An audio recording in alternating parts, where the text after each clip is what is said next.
할렐루야. 주님을 찬양하고 경배합니다. 이 시간 우리 마음을 모아 주님을 찬양하는 시간을 갖도록 하겠습니다. 함께 부르실 찬양은 나의 사랑하는 자의 목소리, 함께 찬양하시겠습니다.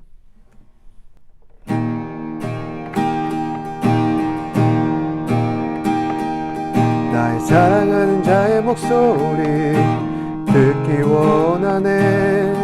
나의 사랑 나의 어여쁜 자야. 마을 드문 미란 곳에서 듣기 원하네. 부드러운 주님의 음성. 나의 사랑하는 자의 목소리 듣기 원하네. 나의 사랑 나의 어여쁜 자야. 바위 드문 미란 곳에서 듣기 원하네. 부드러운 주님의 음성. 나의 사랑 나의 사랑 나의 어여쁜 자야. 일어나 함께 가자. 나의 사랑 나의 사랑 나의 어여쁜 자야. 일어나 함께 가자. 나의 사랑하는 자의 목소리 듣기 원하네. 나의 사랑 나의 어여쁜 자야. 바위 틈 미란 곳에서 듣기 원하네. 부드러운 주님의 음성. 나의 사랑하는 자의 목소리 듣기 원하네. 나의 사랑 나의 어여쁜 자야. 바위 드문 미란 곳에서 듣기 원하네. 부드러운 주님의 음성. 나의 사랑 나의 사랑 나의 어여쁜 자야. 일어나 함께 가자. 나의 사랑 나의 사랑 나의 어여쁜 자야. 일어나 함께 가자. 나의 사랑 나의 사랑 나의 어여쁜 자야. 일어나 함께 가자. 나의 사랑 나의 사랑 나의 어여쁜 자야. 일어나 함께 가자. 일어나 함께 가자. 일어나 함께 가자.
찬양하라 찬양하라 예수를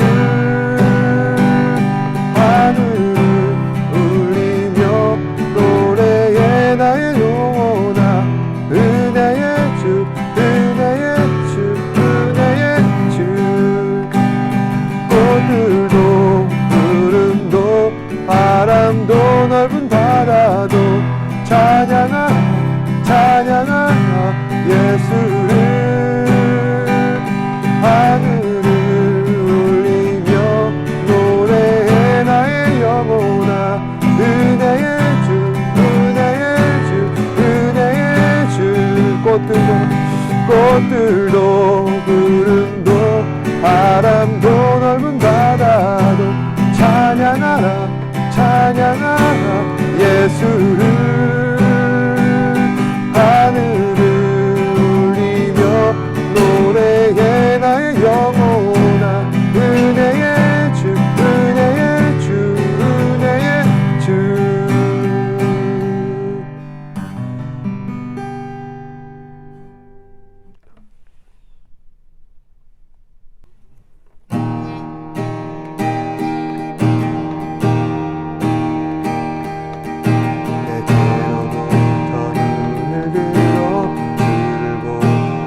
시작할 때 주의 일을 보겠네 내 작은 마음 돌이키사 하늘에 꿈꾸게 하네 주님을 볼 때 내게로부터 눈을 들어 그를 보기 시작할 때 주의 일을 보겠네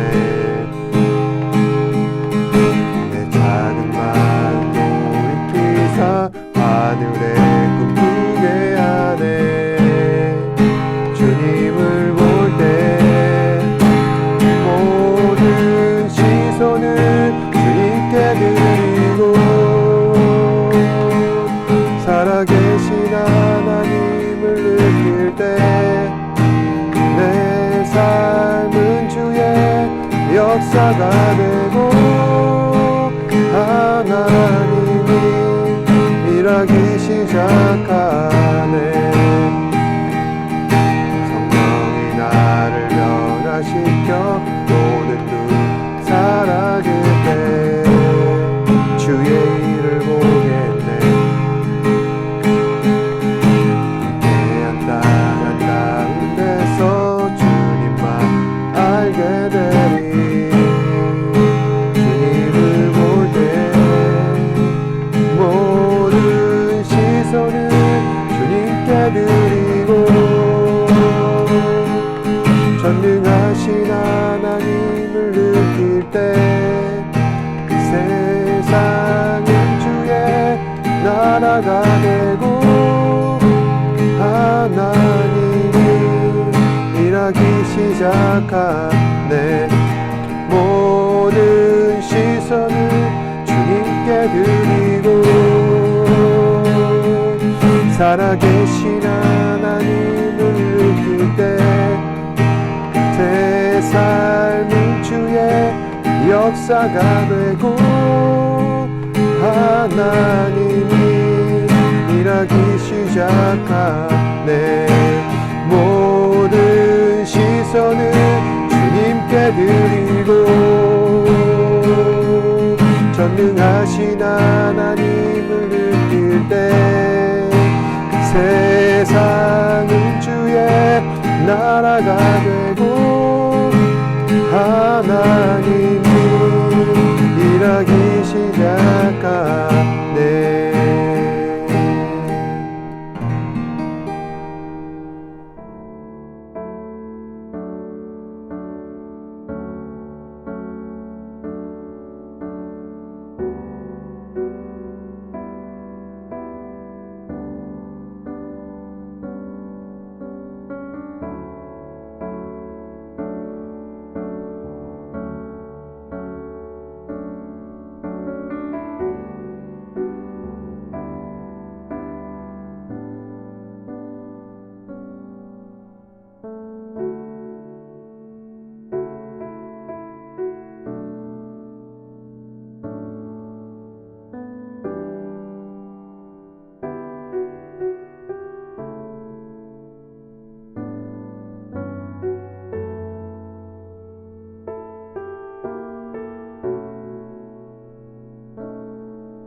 예전에 많은 사람들의 인기를 끌었던 드라마 1988이라는 이 드라마를 다들 들어보신 적이 있으실 겁니다.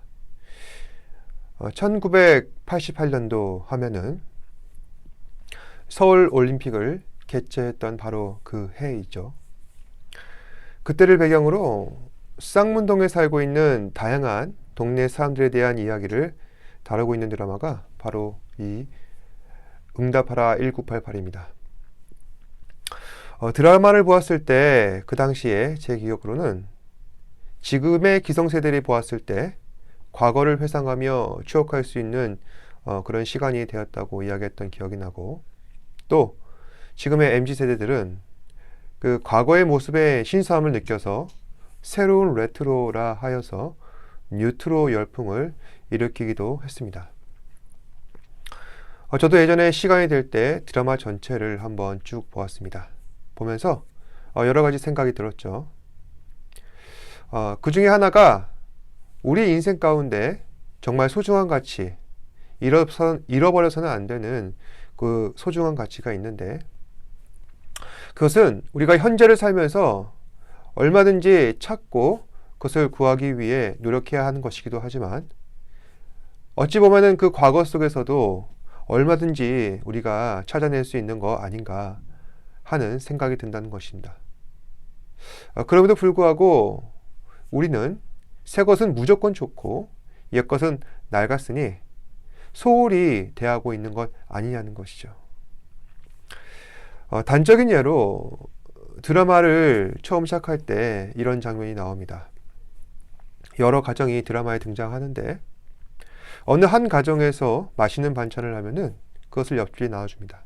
그러면 옆집도 답례로 깍두기를 나눠주고, 그때 마침 또 다른 집에서 반찬을 나눠주러 옵니다. 그러면 자기 집 반찬을 다른 집에 또 나눠주고, 이처럼 무한 반찬 나눔 릴레이를 통하여 당시 사람들의 모습과 정서를 이 드라마는 설명하고 있는 것입니다. 그때에는 한 지붕 세 가족이라는 말이 있었습니다.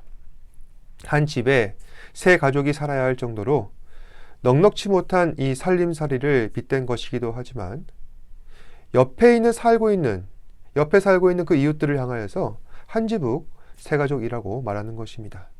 그러니까 각각 다른 집에 살고는 있지만 마치 한 지붕 아래 살고 있는 한 가족이라는 것이죠. 그래서 옛날에는 살림살이가 풍족하지 않다 할지라도 인간의 정이라는 것이 있기에 그래도 마음이 쓸쓸하지 않았던 것 같습니다. 그런데 지금은 좀 어떻습니까? 사람과 사람 사이에 지나치게 경계심을 갖고 있고, 그리고 친구가 아니라 서로를 적으로 생각하는 그런 잔인한 세상을 우리는 살아가고 있지 않은가 반성하게 된다는 것입니다. 그런 점에 있어서 우리 신앙인들 역시 마찬가지라 할 수 있습니다. 사실 우리는 한 지붕 세 가족 아닙니까? 서로 다른 모습, 다른 생각을 하며 살고 있지만 예수 그리스도라고 하는 이 한 지붕 아래 우리는 신앙생활하고 있습니다. 그럼에도 불구하고 우리는 서로 다른 마음으로 뿔뿔이 흩어졌습니다. 그래서 우리에겐 그 어느 때보다 예수 그리스도라고 하는 한 지붕이 절실히 필요합니다. 지난주 우리가 함께 살펴보았던 말씀은 이 점을 강조하고 있는 얘기죠. 사도 바울은 지난주에 돌 감람나무와 참 감람나무 비유를 전하였습니다. 이것은 이방인과 유대인을 빗댄 것이라 할 수 있습니다. 참 감람나무는 유대인, 그리고 돌 감람나무는 이방인. 그래서 본래 하나님과 아무런 연관이 없었던 이 이방인들을 하나님께서 당신의 백성을 삼기 위하여 유대인과 같이 구원받기로 약속된 이 이스라엘에게 접붙여 주셨다는 것입니다. 이것은 곧 이방인들을 향한 하나님의 구원의 은총을 나타내는 비유이기도 하지만, 이것은 동시에 유대인이나 이방인이나 그리스도 안에서 한 지붕 세 가족이라는 것입니다. 오늘 함께 읽으신 말씀도 이 점을 강조하고 있는 것이죠. 사도 바울은 하나님의 선택과 구원의 문제를 이야기하고 있습니다. 유대인과 이방인. 하나님께서는 어느 한쪽을 선택하셔서 구원하시기로 결정하시면 다른 한쪽은 자동적으로 버려지는 것 아닌가. 사람들은 그렇게 생각하고 있지만 사실 이방인과 유대인은 한 지붕 한 가족이기에 어느 누구도 구원에 있어서 배제될 수 없다는 것입니다. 다만 누가 하나님의 선택을 먼저 받았느냐, 누가 먼저 구원의 은총을 받았느냐, 이 차이만 있을 뿐이고 하나님께서는 그 중에서 이스라엘을 먼저 선택하셨다는 것 뿐입니다. 그렇다면 왜 이스라엘을 하나님께서 먼저 선택하셨는가? 그것은 이스라엘이 잘나서인가? 그렇지 않다는 것이죠. 하나님께서는 이스라엘을 주권적으로 선택하였습니다. 그리고 그 선택은 전적으로 하나님 뜻에 따른 것이라 할 수 있습니다. 하나님께서는 이처럼 이스라엘이 하나님의 영광을 먼저 나타내는 하나님 백성이 되기를 기대하시면서 그들을 주권적으로 선택하신 것입니다. 하지만 이스라엘은 어떻게 하였죠? 하나님을 배역함으로 하나님의 그 구원의 기회, 그리고 하나님의 영광을 나타내는 기회를 상실하게 되었습니다. 그리고 이제는 그 기회가 이방인에게 돌아갔을 뿐입니다. 그러니까 하나님의 주권적인 선택가 이스라엘에서 이방인에게로 옮겨갔다는 것입니다. 하지만 그렇다고 해서 이스라엘이 영원히 하나님의 구원에서 멀어졌는가? 결코 그렇지 않다는 것입니다. 26절에서 27절 말씀입니다. 형제들아, 너희가 스스로 지혜 있다 하면서 이 신비를 너희가 모르기를 내가 원하지 아니하노니 이 신비는 이방인의 충만한 수가 들어오기까지 이스라엘의 덜어는 우둔하게 된 것이라. 그리하여 온 이스라엘이 구원을 받으리라. 기록된 바 구원자가 시온에서 오사 야곱에게서 경건하지 아니한 것을 돌이키시겠고 내가 그들의 죄를 없이 할 때에 그들에게 이루어질 내 언약이 이것이라 함과 같으니라. 이 말씀은 세 가지로 정리해 볼 수 있습니다. 우선 첫 번째, 이방인의 충만한 수가 들어오기까지 이스라엘은 우둔하여 하나님과 멀어진 상태일 것이다. 두 번째, 만약 이방인의 수가 충만하게 들어온다면은 곧 이스라엘이 구원받게 될 것이다. 세 번째, 구원자께서 시온으로부터 오셔서 온 이스라엘에 경건하지 않은 것을 돌이키신다. 바로 이것이 하나님께서 우리에게 주신 언약인 것이며 이것이 바로 하나님의 구원이라는 것입니다. 이 말씀에 보시면은 이방인의 충만한 수가 의미하는 바가 무엇인가? 여기에 대한 이 해석을 놓고서 논란이 좀 있습니다.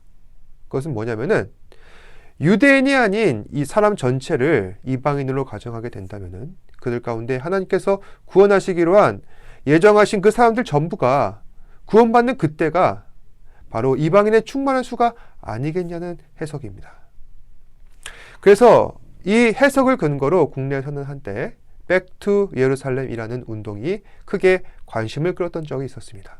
이게 무슨 운동이냐면은 말씀에 기록된 이방인의 충만한 수가 차기까지 전 세계에 우리는 열심히 복음을 전하고 그 충만한 수가 차서 복음을 예루살렘에 있는 유대인에게까지 들고 와야 한다는 것입니다. 그래서 이방인의 충만한 수가 다 차게 되고 복음이 다시 예루살렘으로 돌아오는 그때가 바로 주께서 약속하신 재림의 날, 심판의 날이라는 주장입니다. 한때 이 백투 예루살렘에 대한 비판적 시각들이 많았었고 지금은 그렇게 사람들이 많은 호응을 이끌어내지는 못합니다. 왜 그럴까요? 하나는 이방인의 충만한 수가 다 차는 그때에 이 시간적 강박 때문에 이 운동에 참여하고 있는 사람들이 굉장히 공격적인 선교 운동을 펼쳐왔다는 것입니다. 예를 들어서 타 종교의 성상 훼손을 한다든지 또 전도라는 이유로 많은 무리를 일으켜서 정말 건전하고 정직하게 신앙생활을 하려는 이 기독교단에게 세상의 신뢰를 잃게 만드는 그래서 막대한 피해를 입혔다는 것입니다. 또 다른 하나는 이게 가장 심각한 문제인데 과연 그들의 문자적 해석이 맞느냐는 해석이죠. 이방인의 충만한 수, 그게 정량적으로 어느 정도인지 단순히 이게 사람만 채우면 되는 문제인지 그래서 그들 가운데 진정한 그리스도인이 얼마나 할 수 있는지 이것을 사람이 감히 판단하고 결정할 수 있는 문제냐는 것입니다. 다시 말해서 구원은 전적으로 하나님의 소관인 것이기 때문에 따라서 이방인이 충만해지는 시기도 결국 하나님께서 결정하신다는 것입니다. 그렇다면 결국 5절에서 27절 말씀의 이 진정한 의미는 과연 무엇일까요? 그리스도 안에서 구원받은 모든 사람들은 한 형제요, 한 가족이라는 것입니다. 동시에 하나님의 선택과 구원의 문제는 전적으로 하나님 주권인 것이니 믿음을 가지고 이방인이든 유대인이든 포기하지 말고 전도해야 한다는 것입니다. 그래서 29절에 보시면은 우리에게 굉장히 중요한 말씀이 기록되어 있죠. 하나님의 은사와 부르심에는 후회하심이 없느니라. 다시 말해서 하나님께서 처음에 이스라엘을 선택하신 것, 그리고 하나님께서는 단 한 번도 그 이스라엘을 부르시고 선택하신 것을 후회하지 않으셨다는 것입니다. 따라서 유대인에 대해서도 이방인에 대해서도 그들을 선택하시고 구원하시기로 작정하신 것을 전혀 후회하지 않으실 것이다. 그럼 오늘 이 말씀을 듣고서 우리는 앞으로 우리 삶에 어떻게 이 부분들을 적용해야 할까요? 명심해야 할 것은 예수 믿고 구원받은 우리가 하나님께서 맺어주신 사랑의 띠로 인하여 지금도 단단히 묶여 있음을 결코 잊지 말아야 한다는 것입니다. 우리는 한 지붕 세 가족입니다. 그러니 주 안에서 하나 된 사람이기에 서로를 깊이 이해하고 공감해야 할 것입니다. 결코 우리는 서로가 서로를 모른 척해서는 안 될 일입니다.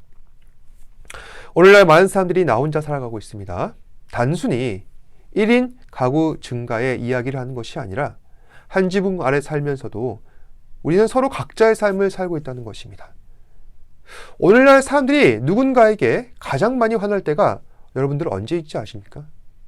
내 삶을 간섭받는다고 느껴질 때. 그래서 하고 싶은 것을 내가 방해받는다고 느껴질 때. 물론 우리는 개인의 삶을 존중해야 하고 또 누군가로부터 존중받아야 마땅합니다. 그리고 우리는 우리 삶에 있어서 스스로 결정하고 생각하고 있는 그런 부분도 반드시 있어야 합니다. 하지만 지나친 개인주의와 거기에 대한 강한 집착과 민감한 반응이 있어서 우리는 간섭과 관심을 혼동하는 경우가 많은 것 같다는 것입니다. 그래서 사람들은 타인에 대해서 점점 배타적이 되어가고 그렇게 살아가고 있습니다. 나의 세계에만 갇혀서 그 세계 안으로 누군가가 들어오는 것을 허락하지도 않고 만약 그것을 들어오게 된다면 그 순간 적이 되어버리는 것이죠. 기독교는 분명히 말하지만 간섭의 종교입니다. 절대로 그걸 부인할 수는 없습니다. 하지만 동시에 기독교는 관심의 종교이기도 합니다. 하나님께서 나의 삶에 깊이 간섭하시며 그로 인해 내 영혼에 관심을 가지게 되는 종교가 바로 기독교인 것입니다. 내 삶을 들여다보면 어느 순간 우리는 자기 자신이 어떤 사람인지 잘 분별하지 못할 때가 많습니다. 그럴 때 하나님의 시각으로 자기 자신을 보는 눈이 필요하다는 것입니다. 과연 창조주께서 피조물인 나를 보실 때 어떤 생각이 드실까? 또 한 교회 안에서 신앙생활을 하고 있는 다른 사람들이 나를 볼 때 과연 어떤 생각이 들까? 이것은 단순히 우리가 누군가의 눈치를 보거나 타인의 시선을 의식하는 것이 아니라 나라는 존재를 다른 관점에서 보는 훈련이 필요하다는 것입니다. 바로 그것이 진정한 신앙적 성숙 그리고 인격적 성숙의 단계로 접어들게 하는 것이죠. 기독교 신앙을 갖는다는 것은 나를 더 괜찮은 사람으로 바꿔가게 합니다. 기독교는 그리스도의 희생과 사랑으로 구원에 이르는 종교이기 때문입니다. 우리는 그리스도의 제자가 되어서 그 사랑과 희생의 정신으로 세상에 구원을 전하는 존재입니다. 그리고 이러한 자아 발견에 이르는 것이 바로 기독교적인 가르침입니다. 따라서 오늘 말씀에 기록된 대로 유대인이 먼저냐, 이방인이 먼저냐, 이건 아무런 상관과 의미도 없습니다. 주 안에서 구원받는 자, 그리스도를 따르기로 결심한 자가 항상 우선이라는 것입니다. 지금까지 그래왔고 앞으로도 그럴 것입니다. 그리고 그 구원에 이르기 위해선 우리는 하나님의 간섭을 기쁘게 받아들여야 하는 것입니다. 그리고 주께서 말씀하시는 그 구원의 메시지에 귀를 기울여야 하는 것이죠. 사랑하는 여러분, 하나님께서는 지금도 우리를 긍휼히 여기십니다. 오늘 말씀해 보시면은 긍휼이라는 말이 유독 여러 번 반복되어 있는데요. 긍휼이란 누군가를 불쌍히 여긴다는 뜻이죠. 그런데 이 긍휼이라는 말을 누군가 나에게 적용을 했을 때 사람들은 기분 나빠합니다. 그건 내 안에 있는 자존심 때문인 것이죠. 그런데 그 자존심을 내려놓고 하나님 앞에 서게 됐을 때 과연 내가 어떤 존재인지 진지하게 고민해 본다면 우리는 스스로를 긍휼히 여겨야 하는 존재이구나 라는 사실을 인정할 수밖에 없다는 것입니다. 그리고 하나님의 긍휼, 누군가 우리를 긍휼히 여긴다. 이것은 단순히 나를 불쌍히 여기고 없이 여기는 것이 아니라 나를 향한 사랑의 관심이구나 깨달을 수밖에 없다는 것입니다. 하나님께서는 지금도 저와 여러분들에게 관심을 갖고 계십니다. 지금 당장 우리에게 뭐라고 말씀은 안 하셔도 보이지 않는 가운데 상황을 만들어 주시고 우리를 지금도 이끌어가고 계십니다. 바로 우리의 구원을 위해서 말입니다. 그러니 조금만 하나님을 향한 문을 열어두셨으면 좋겠습니다. 교회에 대해서도 말입니다. 이 세상 가운데에서 내가 마음대로 결정 지을 수 있는 것은 아무것도 없습니다. 그럼에도 불구하고 우리는 세상을 향해서 열심히 문을 두드리고 있습니다. 하물며 구원에 대해서는 어떻겠습니까? 구원은 우리가 할 수 있는 문제가 아니죠. 그럼에도 불구하고 우리는 이 구원의 문제에 대해서 아무런 관심이 없습니다. 정말로 안타까운 일입니다. 구원은 조금만 문을 두드리면 됩니다. 하나님을 향한 시선을 지금보다 조금 더 돌리게 된다면 언젠가 여러분들의 신앙 인격이 성숙되어 갈 것을 믿습니다. 기도하겠습니다. 사랑과 은혜가 풍성하신 아버지 하나님, 우리는 그리스도 안에서 한 지붕 세 가족입니다. 주께서 믿음으로 그 사랑으로 우리를 맺어주셨고 그 그리스도의 희생과 사랑과 헌신으로 인하여서 우리를 자녀 삼아 주셨습니다. 그럼에도 불구하고 우리는 나 혼자 살고 있습니다. 그리고 나의 생각과 주관을 따라 살고 있습니다. 주께서 우리를 향한 관심과 또한 우리를 향한 간섭을 우리는 자꾸만 거절하려 할 때 그리스도께서 사랑으로 다가오셔서 우리의 굳은 마음을 녹여주시고 우리의 마음을 열어주셔서 하나님께 더 가까이 나아갈 수 있도록 인도하여 주옵소서. 우리 사랑하는 지체들 그 삶 가운데 주께서 간섭하시고 역사하셔서 그 도우시는 손길 가운데 조금씩 주님 앞에 가까이 나아갈 수 있게 하시고 그로 인하여서 하나님을 경배하며 예배하며 전심으로 그 삶을 주님 앞에 온전히 드리는 우리 사랑하는 지체들 되게 하여 주시옵소서. 모든 말씀 예수님 이름으로 기도합니다. 아멘. 하늘에 계신 우리 아버지여, 이름이 거룩히 여김을 받으시오며 나라가 임하시오며 뜻이 하늘에서 이루어진 것 같이 땅에서도 이루어지이다. 오늘 우리에게 일용할 양식을 주시옵고 우리가 우리에게 죄 지은 자를 사하여 준 것 같이 우리 죄를 사하여 주시옵고 우리를 시험에 들게 하지 마시옵고 다만 악에서 구하시옵소서. 나라와 권세와 영광이 아버지께 영원히 있사옵나이다. 아멘. 힘을 내요 당신에게